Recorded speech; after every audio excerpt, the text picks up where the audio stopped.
The first annual Ramp Dinner Fundraiser for the newly formed New River Gorge Historical Society was held Saturday, April 4th, 2026 at the Hawks Nest State Park Lodge in West Virginia. The fundraiser benefited the New River Gorge Historical Society. The host speaker was David Sybray. Other speakers were Doug Wood, Jody French Burr, and Tara Tyree.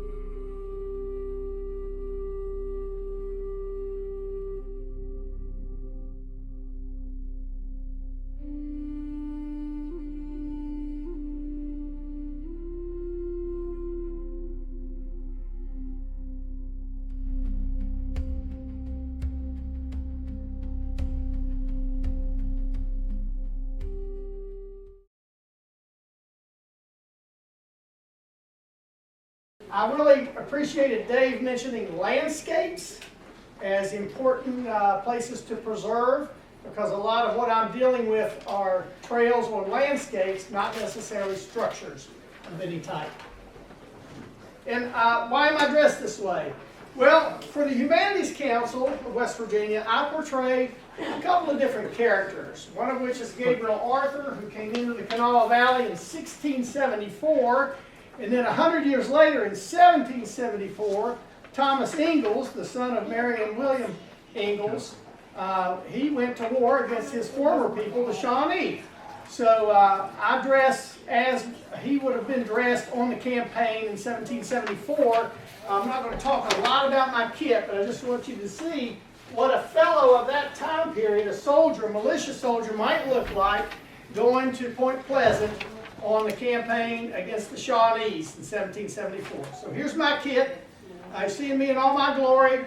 I even have my frock on the back there. The soldiers got cold in the winter and they got hot in the summer because they didn't have all the wonderful types of clothing we have today to get us through different seasons. And many of the men carried rifles. Some of the men carried muskets. This is a musket. We can talk about that later if you wish, if we have time. Take off my blanket roll. And there's a seat up here if anybody needs to find a seat. There's one that I'm not sitting in anymore. Put on my modern visual and hearing aids, because I have a hard time hearing the ladies' voices if I don't have my high-pitch assistance on. Especially screeches when they say, "Get off my foot." That's when we're dancing.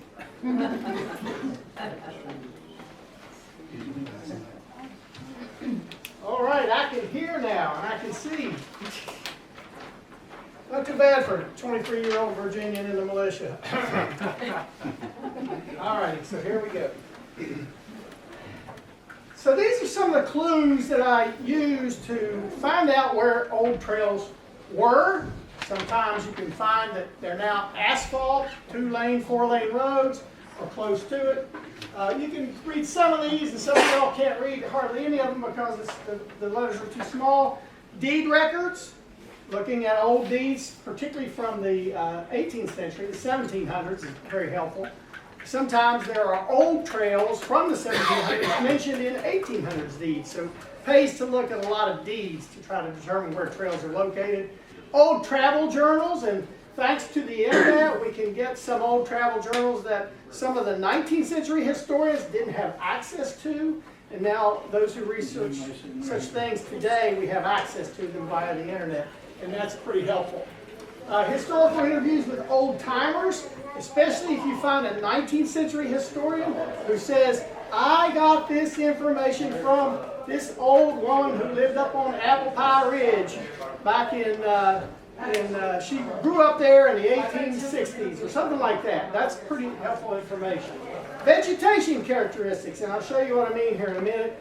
Fire-tolerant vegetation communities are helpful because the American Indians in prehistoric and historic times, which I'll show you in a minute, did a lot of burning of the landscape for various purposes. So anyway, we'll just go beyond this slide, move on. Here's an example of how I used a number of those items to come up with where a trail used to be. All right, so we're going to start at Glade Creek over around Dan East, the headwaters of Glade Creek. Why is it called Glade Creek? What's a glade? A glade is an opening in the forest. So there was an opening in the forest there. How big was it? Well, it was bigger than you might think, because Burt Creek indicated that, and it was named that in the late 18th century, the land had been burnt, probably by American Indians. So we have Glade Creek, we have Burt Creek together there, and we have Mann's Creek. Willie Mann, who was a scout with the Army, General Lewis's, or Colonel Lewis's Army when they went to Point Pleasant, he had a hunting camp on Mann's Creek, a place called Mann's Ford, which Andrew just told me about this morning. I knew there was Mann's Creek, but I didn't know there was Mann's Ford. But Andrew, raise your hand, because I might be calling you earlier. There he is. So that was his hunting camp, probably his foraging camp as well. And I'll go into that a little bit further later. So from that area where there are people establishing openings, you follow the little yellow trail to the west, and you come to Buffalo Creek. Wonder why it was called Buffalo Creek? Well, buffaloes probably followed a trail along it or across it there, and somebody probably shot a buffalo there in the 18th century and said, well, we're going to call this Buffalo Creek. Then you come a little further, you cross the New River at the mouth of Buffalo Creek, maybe go downstream a little ways, and you come to a creek we call Loop Creek today. The first fork on the right side as you're going up Loop Creek is called Meadow Branch. Why? Because there were meadows on it. That's why. Open lands, once again. We understand American Indians burning a lot of landscapes, established meadows, glades, savannas, all over West Virginia. And then on the north of Meadow Branch is Pea Ridge. I'm going to show you an image of why it was called Pea Ridge here in a minute. It has to do with an opening growing in with a plant we now call hog peanut. But in the 18th century, the journalists, the people who kept journals, they called it the wild pea vine. Let's go through Pea Ridge. We're going through the Oak Hill area, heading towards Mount Hope, and we come to a modern stand of Table Mountain pines, a remnant relic stand of a plant that used to be much more abundant in this region. And I'll bet you Jody would support me in that mention. The Table Mountain pines were once much more abundant here along the rim of the gorge than they are now because of fire. It's a fire-dependent species, and there's a remnant stand still there today, although it's being taken over by white pine. So that modern day location is telling me that for the longest time there were frequent fires in that region.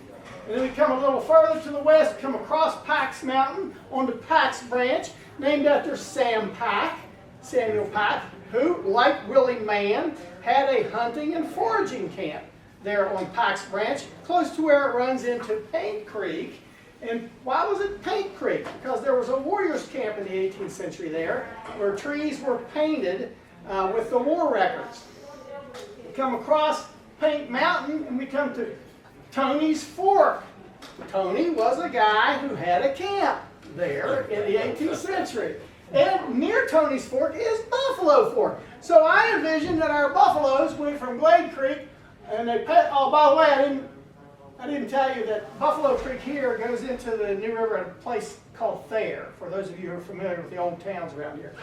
And they followed that trail, came across at Thurman, somewhere near Thurman, and went up Loop Creek, up Pea Ridge, and to the Table Mountain Pines, and then on over Paint Creek Mountain to the Coal River watershed, where Tony's Fork and Buffalo Fork are. So that's how I put together some of these ideas of where the trails were, using modern place names that came from the 18th century, using a few modern vegetation communities, and even occasionally an animal like the Appalachian cottontail, but it's too much to go into that, and other things that give me the idea that this is where a trail was. All right, now we'll move forward. This is the wild pea vine, except for a little bit of poison ivy right there and some grass. It's mostly wild pea vine. It would grow up in an opening, particularly soon after a burn, and start putting nitrogen back into the ground because it's a legume and they do those kinds of things. And that was considered by the journalists to be a rich ground place. So if you were interested in land speculation, you wanted to know where was the wild pea vine growing in abundance. And oftentimes those places were called pea this or pea that. Was it edible? It is edible for humans, but it's not that great. The peas are little teeny tiny things. I mean the pea pods, yeah, they're real small. They're not like a sugar snap or anything like that. But the buffaloes like it. This is an image of Table Mountain pine, not that you can tell much about it. I'll show you a cone here in a minute. You'll get an idea how it was distinguished. So I'm not going to spend a lot of time on the glaciation and all that. It takes a million years to explain it. Ha ha ha. But just know that where we are along the New River here, there actually was some inundation from the lake that formed when the northward flowing Taze River was dammed by glaciers in several periods. I'm going to show you. This is a geologist's image of the Lake Tite, which is what the lake that was backed up was called by geologists. Its extent was to the 902 contour level, which would put it somewhere, as that says, between Kaymore and Keeney's Creek is where the end of the inundation was. So a little further down from that, lower part of the gorge, you had a little bit more inundation down there.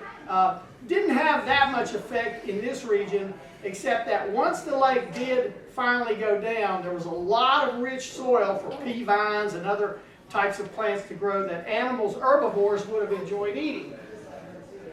Speaking of herbivores, have you seen these in your backyard lately? Yeah. Oh yeah, I figured you had, Bill. So mastodons and mammoths were once a part of our fauna here in West Virginia. Before and after the last glaciation, or during and after the last glaciation, I'll say. But once the Ohio River formed and started draining Lake Tite out, and then the glaciers were continuing to retreat northward, all that rich soil made this place a great place for meadows and grasses and forbs like the pea vine to grow up. And we had these gigantic herbivores coming through the region. Now, mastodons like to eat tree bark. So the mastodons probably help to maintain these open areas by stripping the bark off of trees. The mammoths, on the other hand, on the top, they like to eat grass. So they were here in West Virginia because of the glacial retreat. We also had ground sloths. These are the folks that like to eat fruits from way up in the top of trees because they're really tall, close to 15 feet tall, and they can reach those things with their arm. They can probably reach above 20 feet and pull down fruits of various trees and eat them, seeds. And we know they were here in this region, not because we found a skull right down in the New River Gorge, but because one was found in a cave in Monroe County. Indeed, it was given to Thomas Jefferson, hence the specific epithet of Jeffersonianum for this particular species. And then one was found in Putnam County just a few years back. And there have been some found to the north and some to the south as well. So we're in the middle of the West Virginia range of that species. Okay, so the glaciers retreated.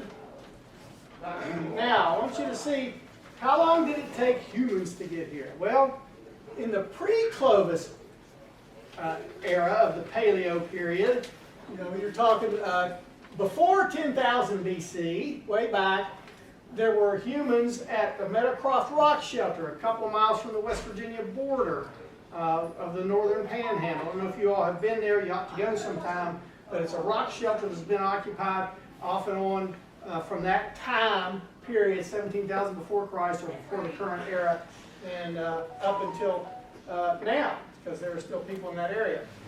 Oh, Saltville, you can see how old that is to the south, and then over on Cactus Hill there. So if you triangulate, it's pretty safe to say there were probably pre-Clovis people in West Virginia. But finding the points of the pre-Clovis people is even more difficult than finding the Clovis points. Hello. So, climate, temperature on planet Earth. Paleo people arrive in Appalachia when the glaciers are retreating. They're about 125, they're a few miles north of Pittsburgh. The glaciers are at this point in time. And then we move from the Paleo period of the archaeologists to the Archaic period, and you'll notice a rise in temperature up there into the Archaic period, and that's when the woods began to change. We also find that archaeologically, there's a lot of evidence that the Archaic peoples start burning the land. They're trying to maintain those openings for the herbivores. We assume that's what's going on. And then the time the woodland cultures come in, it's pretty much a stable temperature during that whole length of time. These are sites where paleo points, Clovis points in particular, have been found throughout West Virginia. When you see a red star or a gold star, that's where we are right now on the map at Hawk's Nest here. And then those dots represent different numbers depending on the size of the dot, where the paleo points have been found. The Clovis points in particular have been found in West Virginia. So yeah, there was a site pretty close to here where they were found at, I'm not even sure where that was, but then this one here is Meadow Creek. There were 2 points found there at Meadow Creek in Summers County. All right, I'm getting to it, folks. The animals walked here. The people walked here. I propose that the trails that we understand a little more about in the 18th century started after the glaciers retreated. So an herbivore is an herbivore is an herbivore. If you're a grazer, you're looking for grass. It doesn't matter if you're a mammoth, or you're a white-tailed deer, or an elk, or later a buffalo. You're looking for grass. And then people who are hunting these animals, like the Clovis people were good at, they're looking for the grass as well. And in between those grassy areas, those recently burned areas, are going to be the trails that they're following to get to. This is an image of a pitch pine cone and 2 Table Mountain pine cones. The range of Table Mountain pine, Fayette and Raleigh counties, is in this longitude. That's as far west as you're going to find them. So we know there was frequent burning going on in the vicinity of New River Gorge way back, way back. Because we have these Table Mountain pine communities. Yes, they're compromised now because we don't burn deliberately very often, and we've gotten the wildfires pretty much under control as well. So they are declining, but at one time they had a strong presence in this region because of the American Indians burning the land for their various purposes. Table Mountain pine cones can be as large as a softball. The biggest cone we have in the eastern U.S. is the Table Mountain pine cone. It doesn't want to advance.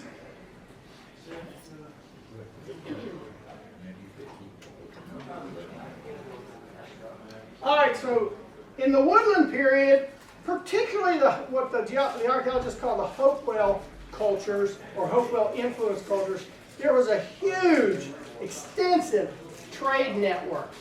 And they didn't fly, they walked from one place to another. So the trails continued to be used, only this time instead of just looking for something to eat, they might be looking for a chunk of obsidian from Yellowstone to make into a beautiful ritualistic piece to bury a great chief with in Ohio or West Virginia. A friend of mine actually found about a 4.5-inch piece of it was obviously a religious ceremonial piece, no nicks or cuts in it at all, in the northern panhandle of West Virginia, made out of obsidian from Yellowstone. Galena, lead ore. You can see mica from North Carolina, shells from the Atlantic and Gulf Coast, shark's teeth, copper from the Great Lakes region. These are all coming into the upper Ohio Valley area, which includes the drainage of the canal and the New River Basin as well. And that trade network continues through the woodland period into the proto-historic period, which is right before history. What defines the difference between prehistory and history? Who can tell me? Writing. The ability to keep a record over long periods of time by symbolism of some sort, whether it's an alphabet or pictographic writing. So once a culture moves into an area that has writing and begins to talk about that area, that's the beginning of history for that area. Okay, so this is about the Bluestone Reservoir area. There have been a lot of archaeological sites investigated there, and I just wanted you to see that Bob Maslowski, who's a retired U.S. Army Corps of Engineers Huntington District archaeologist, said in one of his treatises, Trails Trade Network. He's talking about the same one I just showed you, and it comes through all the way up to the proto-historic period. So there's a lot of traveling through the area, and those trails become our 18th century trails. These were items found in Summers County, by the way. galena here, mica there. These are shells from either the Atlantic coast or the Gulf Coast. And we're going to move on. Proto-historic period, 1550 about to 1690. It's kind of a squishy thing. In 1674, Gabriel Arthur comes into the Kanawha Valley. He tells his boss when he finally makes it back to what is now Petersburg, Virginia. Abraham Wood is his boss. And he says, hey, I just had this great adventure. I know you lost track of me. I almost died twice. Blah, blah, blah. I'd make a great movie. But he comes back and tells Wood where he's been, who he's met, what happened to him, so on and so forth. And Wood writes it down in a letter to a guy named John Richards in London. And thank goodness for writing, because the Public Records Office in England still has the letter that guy wrote in 1674. And I purchased photo images of it, so I can find mistakes that other historians have made in it. Aha! So anyway, here we go. So that, near us, here's where we are. A place called Marmet Village was likely the place that Gabriel Arthur visited in 1674. This is an image from 1666. A Jesuit priest named Hierosime Lalemant made this sketch of an Iroquois war party in a period that historians call the Beaver Wars today. It ended about 1690, started about 1610. Almost a century of warfare that the five nations, Haudenosaunee or Iroquois, conducted north of them, to the east of them, to the west of them, and as far south as the Ohio River Valley, when they took control of the Ohio River Valley. And that series of beaver wars over beaver skin trade is what caused a great depopulation of our region, including the Monitans that Gabriel Arthur came across in the Kanawha Valley. So what's the big deal? Now I'm going to ask a basic question. What is the first multinational industry in our region? The fur trade. The fur trade. That's it. The fur trade is multinational. You have a number of American Indian nations. You have France. You have the Netherlands. You have England, all involved in the fur trade and focusing on where the furs are. And after the settlements of the East Coast got established and New France got established, where were all those furs? We're here. We're here. So those wars were over the control of the fur trade. Europeans wanted furs for various reasons, as did American Indians. But the American Indians knew if they brought the Europeans the furs they wanted, then the American Indians could get trade items. I'm going to pass these around. If you have severe cat or dog allergies, don't touch them. Beaver skin, rawhide, deer hide. This is how the Europeans want the hide. They want the deer to have no hair on them and be raw, not be tanned yet. And they want the beavers to have the hair on them, because the hair is what they're going to use to make felt hats. Start them back here. Jody, are you allergic? Would you mind kind of going around in case somebody is allergic, says, I don't want to touch them, you can pass them to the next person. Would you mind? Jody French Burr, she's a great person. Get to know her. She's handing you smallpox-infested beaver skins. That's a historical joke that a few people get. All right. Now, question of the buffalo. I'm standing on a summer-killed buffalo skin. This is a winter-killed buffalo skin. I encourage you, before Jody's talk, to come up and look at the difference. When did they get here? Well, we know that humans have been here around 17,000 years BC. What about bison? Well, see this image? This is a red pipestone pipe found at 16 Mile Creek in West Virginia that looks like a buffalo. It's got horns, got eyes. On the backside, it has hooves, cloven hooves. Even has the little dew claws that a buffalo would have. So it's a buffalo image, but it's not a bone. It's not a buffalo relic. So the people there knew about the buffalo. But did they have buffaloes in 1550 to 1690? Well, Madisonville, 1475, there's some buffalo relics there. What's going on here? Well, after three depopulation events of American Indians, starting in the Midwest at the Mississippi River in the 1450 time frame, and then another depopulation from the Spanish Entrada into the southeast, which they got as far north as Saltville, Virginia. That's only 50 miles from our border to the south. And they brought disease, they brought regicide, all kinds of nasty things. So there was another depopulation event then, 1540s or so, and then the Beaver Wars, 1600s Beaver Wars, another depopulation. That one affected our region. That depopulation affected our central West Virginia region.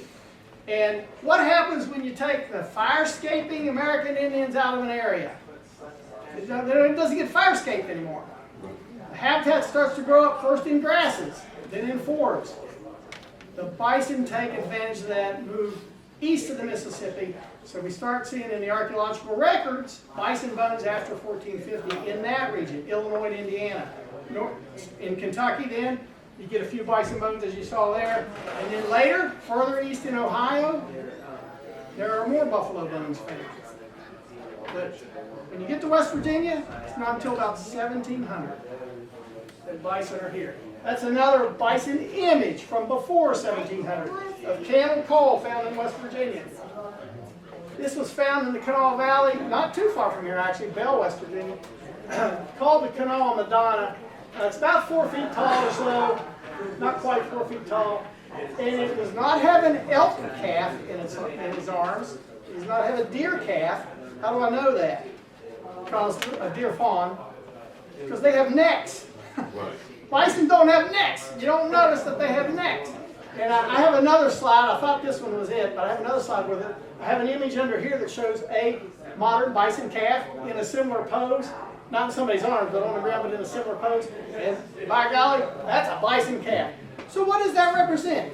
A prestige gift. Somebody walked a bison calf from the other side of the Ohio River into the Kanawha Valley and gave it to some big chief.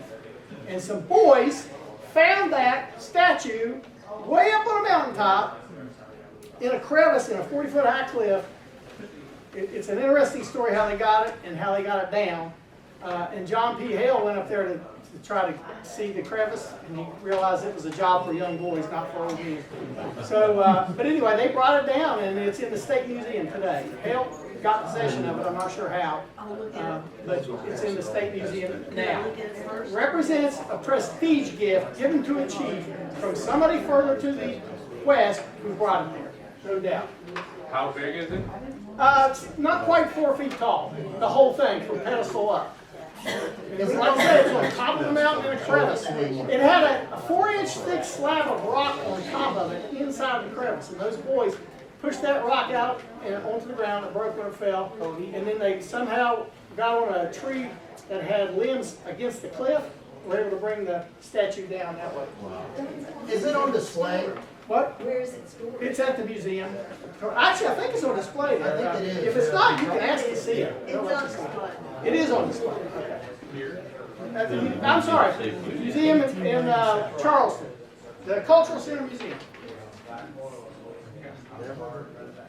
Okay, so there's my quote to kind of put it all together, saying they weren't here in West Virginia, or in the Kanawha Valley anyway, until 1700. Okay, but once they got here, they had an empire. They started following the trails that humans were following and deer and elk were following. And you know, a buffalo weighs a lot more than an elk or deer or human. So they make a difference. Now, are they here in the millions? No. But they're traveling in groups typically. And you take 5 buffaloes and put them on a deer trail, and you will then see that it's a buffalo road. It's not a deer trail anymore, it's a buffalo road. So these are some of the early explorers before 1700. This is Gabriel Arthur's peak destinations. Probably went down Paint Creek to the Kanawha Valley into the Marmette Village. Back in Hallam, formerly misspelled Batson Fallon. I won't go into that. But they were in our southern West Virginia region. None of them mentioned bison. By the very early 1700s, and in the Piedmont region of Virginia, late as like 1693, there is a mention of bison coming into the region at that time in some of the historic journals. We're just going to move on past that. Okay, buffalo wallows, or stomps, or stamps as they're called in the 18th century. That's evidence. If you find somebody mentioning a buffalo stamp in the 18th century, you know that bison were there. Wallowing, that's a lek. That's where they breed. This is how the males impress the females. Men, it doesn't work for humans. I've tried. Just don't waste your time. In West Virginia, so far, I've been able to find the little white circles are stamps, stomps, or wallows, identified in historic literature, and the little funny-looking colored things scattered around there that you can probably barely see, those are places named after buffalo. You notice I use buffalo instead of bison most of the time? That's because nobody's ever told me, well, I live on Bison Creek. I use the term that's most common, even if it's taxonomically not appropriate. So George Washington, he didn't know that they weren't ancient here. He comes in the region in 1770 or so, and he says, well, shoot, that trading path everybody's talking about, that McCullough's trading path, it's just a buffalo trail from one lake to another. So we know the buffaloes had an impact. Because just a few years before this, 70 years or so, there weren't any bison there. They made an impact on the trail scene. All right, 1755, Lewis Evans map. The gorge is in blue. There's the little yellow star where Hawk's Nest is. John Keeney's settlement here. You know, I've got a perfectly good cane stalk here to point. John Keeney's settlement is there, according to the Fry Jefferson map. Here on the Holston River is Sam Stalnaker. And in between, he says, the two farthest settlements in Virginia in 1755. All right?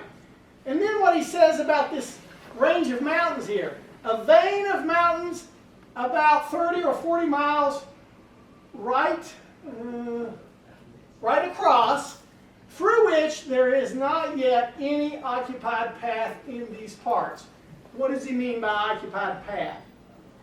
He means there aren't any Virginians settled there yet. There certainly are lots of paths in the area. They're just not occupied by Virginians. And the Virginians believed they were the only people worth talking about on the planet. So, New River Gorge, about 1754, 1755, I got the date wrong. But that's the area we're talking about. I'm focusing in now on the trails in our region. And I'm not a techno wizard by any means, but I think these machines hate me, actually. So, 1742, John Peter Sally and John Howard Party go down the New River. We're going to see where they went.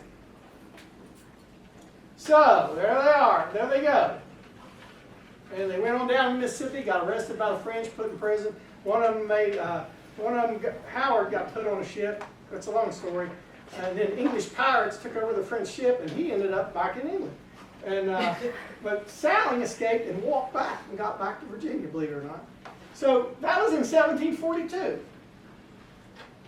And they were, I think they came down New River to a point near McKendree and went overland from there to the Coal River. And then Dr. Thomas Walker's party came down into Hinton along Adams Creek in that area and then went up to the Greenbrier River. So they weren't in the gorge area very long, or the larger gorge area very long, but they were in the region. Okay, so those angled pink trails there, this one here and this one here. This is on the north side of New River. This is Golly River coming in here. This is the New River going this way. This is the Bluestone. And then there's one on the south rim, so to speak, that goes down Paint Creek. There's actually more. The Paint Creek Trail is the most common. Those are the two great north-south war trails of the 18th century American Indians fighting wars for various reasons. Draper's Meadow. Who's heard of that? Yeah, Mary Ingalls. A lot of people here know about Mary Ingalls and what happened. Real briefly, we'll go over it. Mary and her son Thomas were captured. It's hard. You can find anything on the internet. Because I don't think they actually posed for photographs. But anyway. And I know that goomer with a red head didn't intend to pose for it. But the Shawnees took them captive, including Thomas. Mary comes back a couple of months after she was taken. She decides to escape. She walks back. You're going to see the journey here in a minute. But on the way into captivity, they go over to Paint Creek. They encamp at the Painted Trees. Whether it was the little one or the big one, I don't know. It's where Pax is today in that vicinity. This is from a program we did a few years ago for the 250th anniversary of Dunmore's War. And I'm showing one of the park visitors at Bluestone State Park how a pictographic war record would be written. And sometimes the trees were painted red or black to represent who was going to be taken back and killed or who was going to be adopted. And that area had all these painted trees around there. And that's why the local scouts called it the Painted Trees, and later that name was applied to the creek. And the Virginia Scouts had learned in the 1750s during the French and Indian War from the Cherokees, their allies at that time, how to identify and understand those records and other signs and symbols. Mary made her escape, came back with an old woman who was married to a man named Dutch Jacob, Old Dutch Jacob. We don't know what her first name was. And then these are the routes. So from Draper's Meadow into captivity, they went down Paint Creek. She undoubtedly did not go down the Kanawha River to its confluence with the Iowa in this way because there was a major trail through the Taze Valley. They would have followed that. They followed that through Taze Valley, went past Huntington, got to the north side of the river somewhere in there, and went on down to Sonhilto, the mouth of the Scioto River of Shawnee Town. That was 271 miles into captivity. Then she went with her captors down the river to Big Bone Lick. There's a state park there now. Probably used the bathroom while they were there. And then that was 157 miles.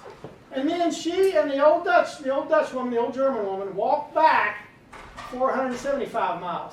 903 miles. I just recently did the calculations using Google Maps and following the way I thought they went. Not the interstates, by the way, but the shorter roads, just because the interstates cut out mileage.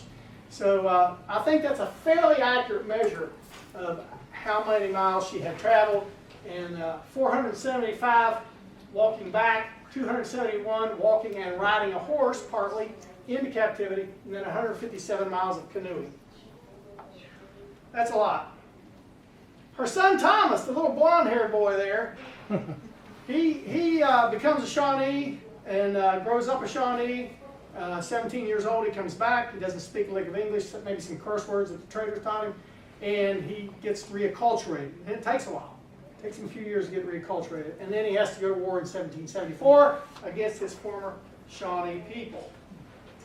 War for the Middle Ground, sometimes called Pontiac's Conspiracy or Pontiac's War, but Pontiac had nothing to do with it in the East. Here it was led by Cayasuta. You'll hear about him in a minute. But Cornstalk was the leader of the Shawnees in that war. He was not their primary chief at that time, but he was making a name for himself. In fact, he probably was the most successful of all the American Indians who were involved in this war against the colonists, because he and his men brought back about 80 captives. That was a large number for a small group of warriors. So that's Cornstalk. Okay, here we go. So it's Augusta County at that day, 1745, but later in 1763, it's either Fincastle or Montgomery, and then or Bonaparte, I'm sorry.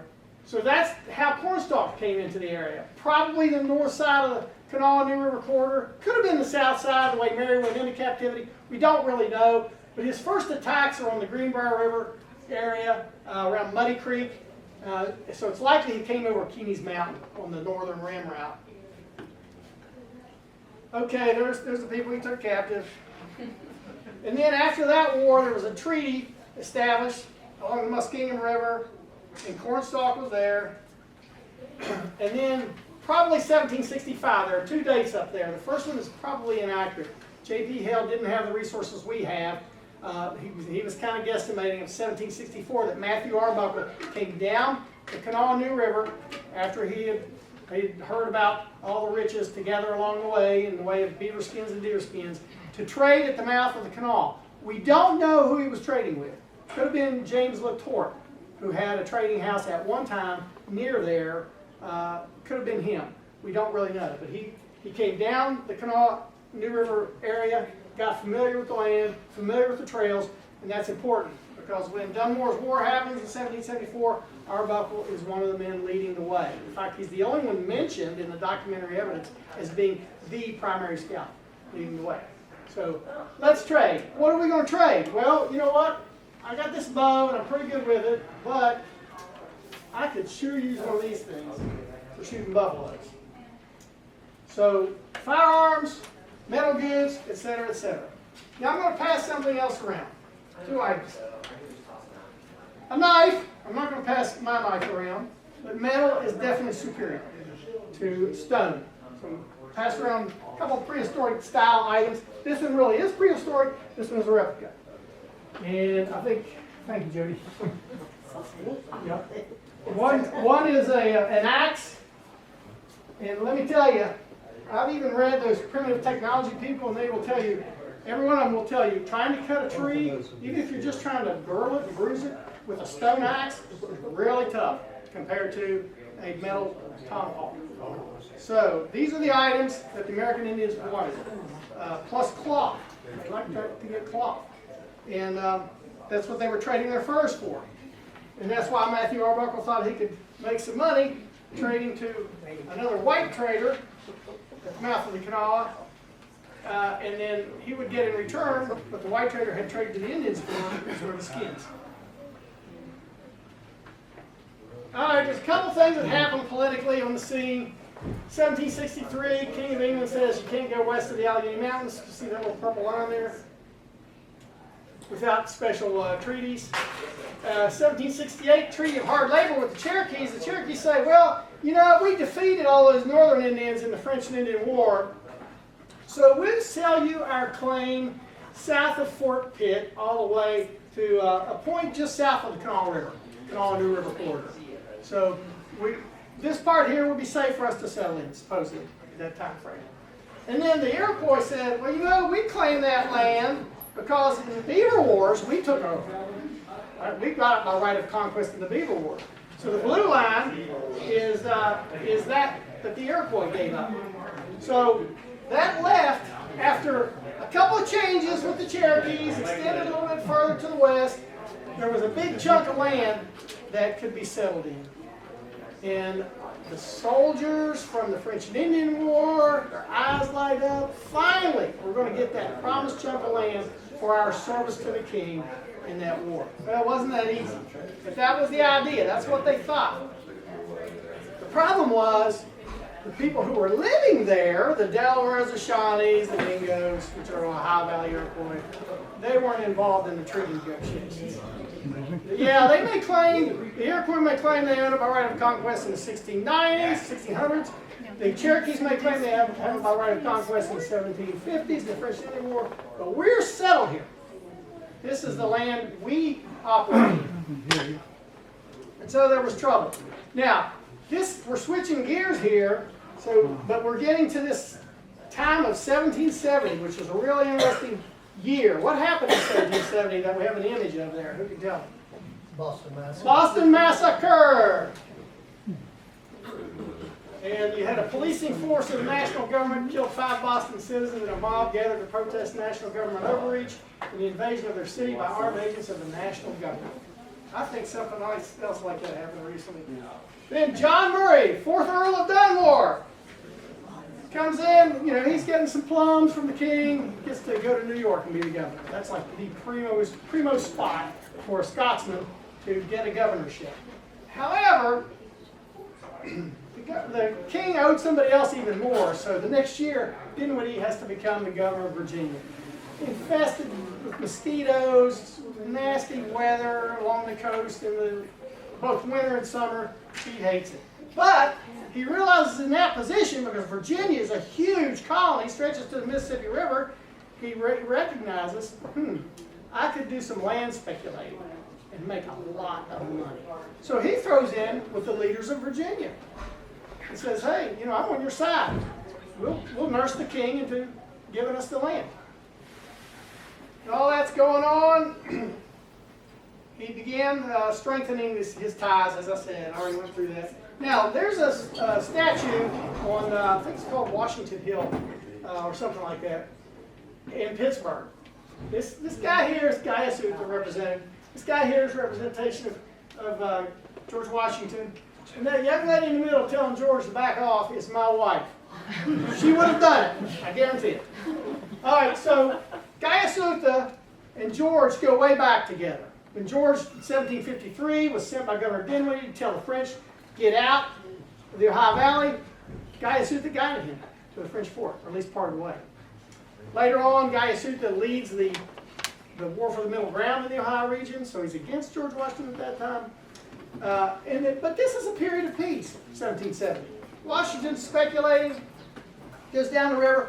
Don't read this whole thing because you can't, but in yellow highlight, this is Gaiasuta's words written down by George Washington.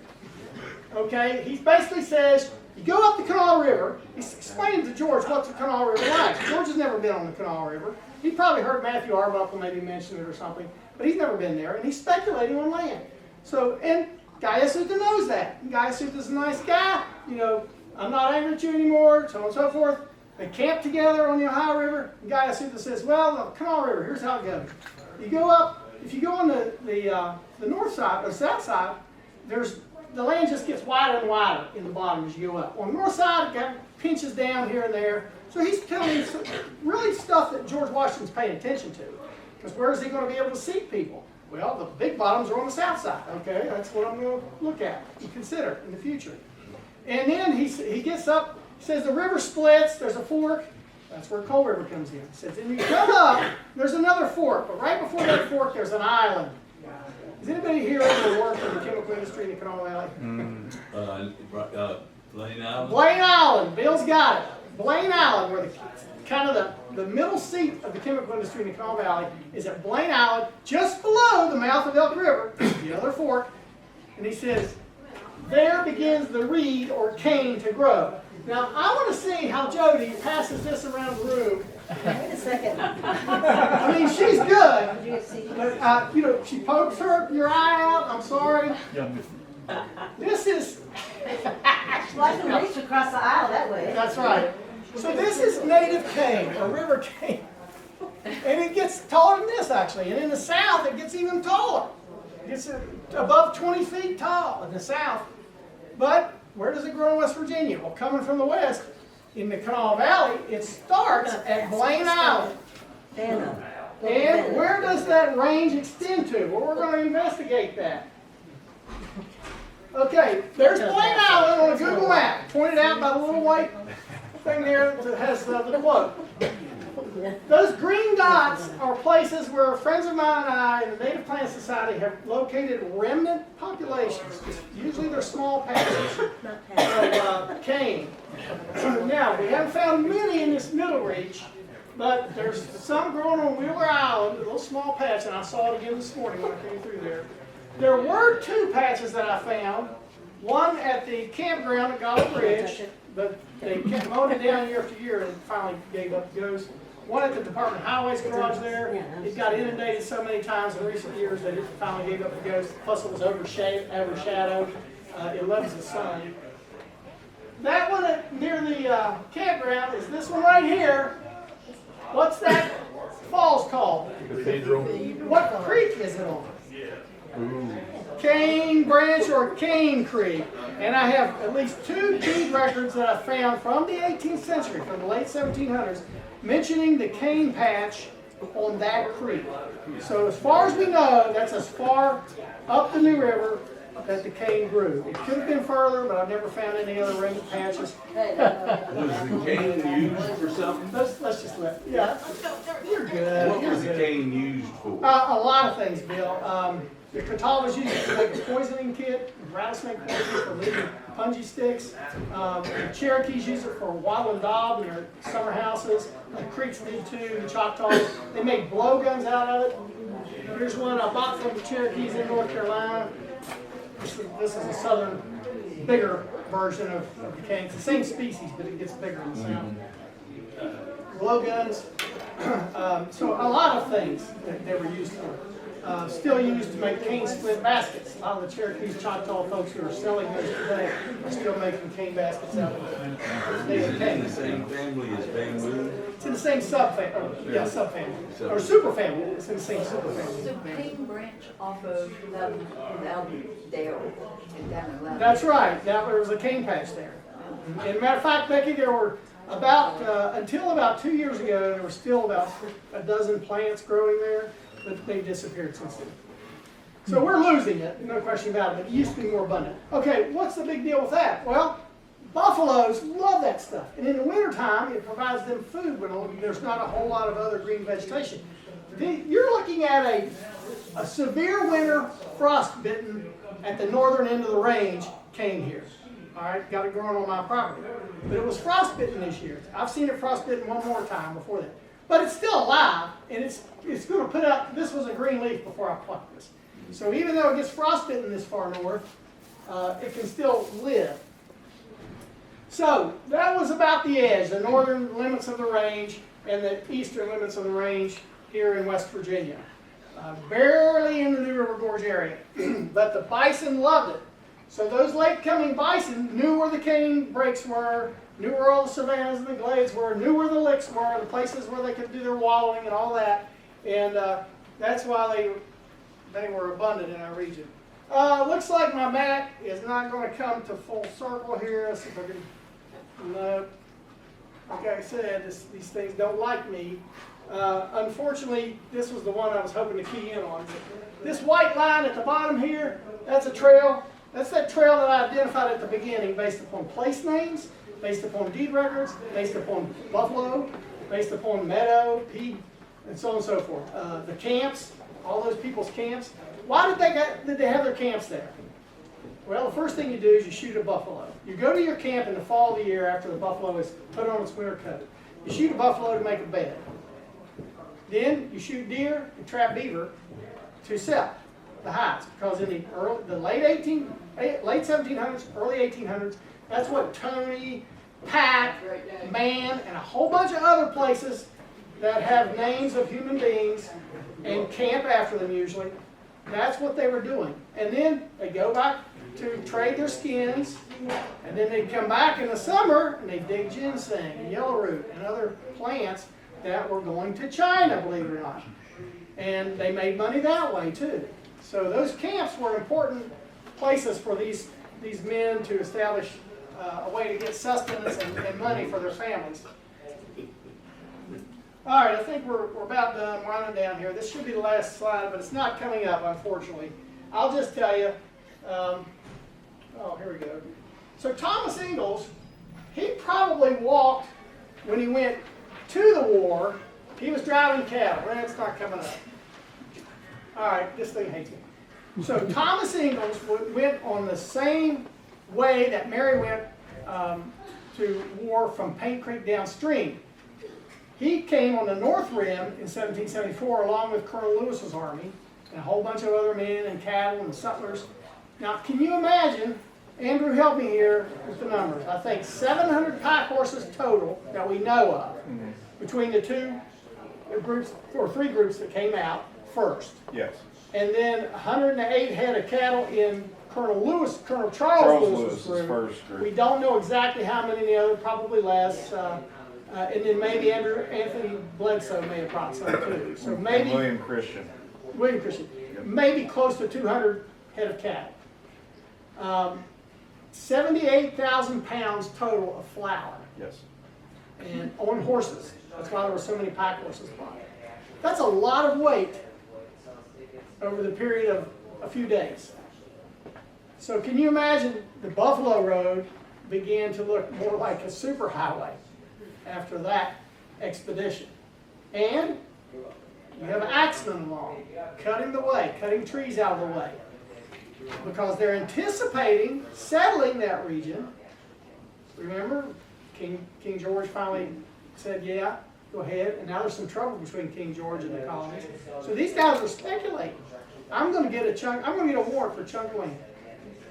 And I want to know what's there. And we got a great trail here to start with. So this is going to be a wagon road. And that's what happened. The route they took on the North Rim became a wagon road. And then later it became, part of it anyway, became the James River Canal Turnpike in the early 1800s. And the South Rim route became the Giles Fayette Canal Turnpike, or at least parts of it did, on the South Rim. So what the highways we have today, US 60, Interstate 64, 77, are essentially along the routes of those turnpikes, essentially along the routes of armies, war parties from the Shawnees, the Delawares, Domingos, Cherokees, and essentially the route of the buffalo, and essentially the route of the mastodons and the mammoths before them. So that's the history of the area, trail history of the area. And how are we doing on time, Jody? About 5 minutes. 5 minutes. I'll take a question or two. What about the French influence? You didn't raise your hand, young lady. Yes. What about the French influence? They make a great salad dressing. I like their fries. You know, there's speculation about how Galway Mountain got its name. Yeah, Gauloise is probably correct. You heard that? Well, Gauloise is a French name that means somebody from Gaul. It's an old word for a French person. Yeah. And they probably applied that to the mountain because at one point it was seen by the English-speaking people as being the dividing line between the French and the English. Not everybody saw that as the dividing line, but some did. So they think if you get that far, you're in French territory, Gauloise territory. Yeah, and Yeah. the cheat, same thing for the Well, yeah, I'm not real clear on that one. I know Escheat, the land Escheat's over, but I don't know that story. But there was a French influence. Although Roncevaux was not named by the French, all right? That was named by English later. It was just, I don't know why they decided to use a French word for Greenbrier, but they did.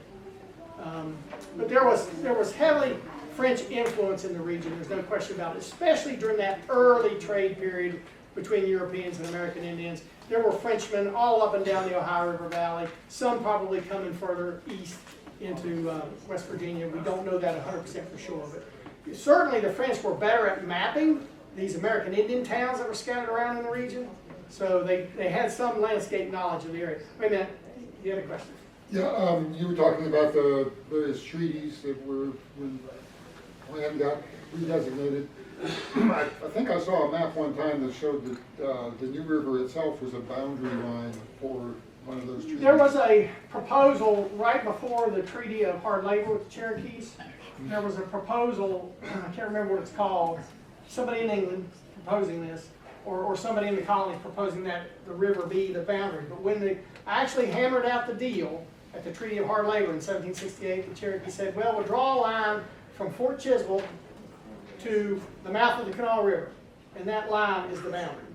So that's why there was a little chunk south of the river at that moment in time that the Cherokees had agreed to sell to the Crown, to England.